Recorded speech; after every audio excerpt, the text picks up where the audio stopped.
एक समय की बात है, गौतम बुद्ध एक गांव में धर्म सभा को संबोधित कर रहे थे। लोग अपनी विभिन्न परेशानियों को लेकर उनके पास जाते और उसका हल लेकर वहां से खुशी खुशी लौटते।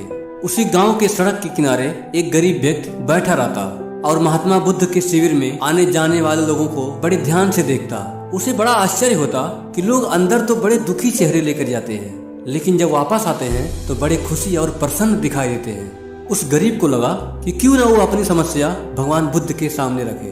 मन में यह विचार लिए वह भी महात्मा बुद्ध के पास पहुंचा।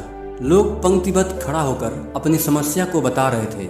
जब उसकी बारी आई तो सबसे पहले महात्मा बुद्ध को प्रणाम किया और फिर कहा, भगवान, इस गांव में लगभग सभी लोग संपन्न और समृद्ध हैं, फिर मैं ही क्यों गरीब हूँ। इस पर बुद्ध ने मुस्कुराते हुए कहा कि तुम गरीब और निर्धन इसलिए हो क्योंकि तुमने आज तक किसी को कुछ नहीं दिया। इस पर व्यक्ति बड़ा आश्चर्यचकित हुआ।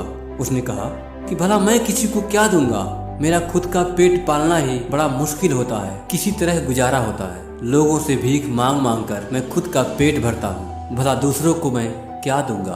भगवान बुद्ध कुछ देर शांत रहे, फिर बोले, तुम बड़े अज्ञानी हो।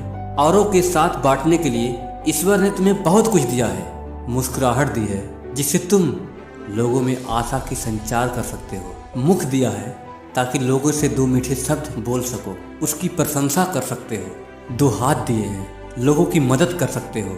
ईश्वर ने जिसको ये तीन चीज दी है वह कभी गरीब और निर्धन हो ही नहीं सकता। निर्धनता का विचार आदमी के मन में होता, यह एक भ्रम है, इसे निकाल दो और कभी भी मन में निर्धनता का भाव उत्पन्न ना होने दो और जहाँ तक हो सके करना शुरू कर दो। गरीबी अपने आप दूर हो जाएगी। भगवान बुद्ध का ये संदेश सुनकर उस आदमी का चेहरा चमक उठा और उसने इस संदेश को अपने जीवन में उतारा, जिससे वह फिर कभी दुखी नहीं हुआ।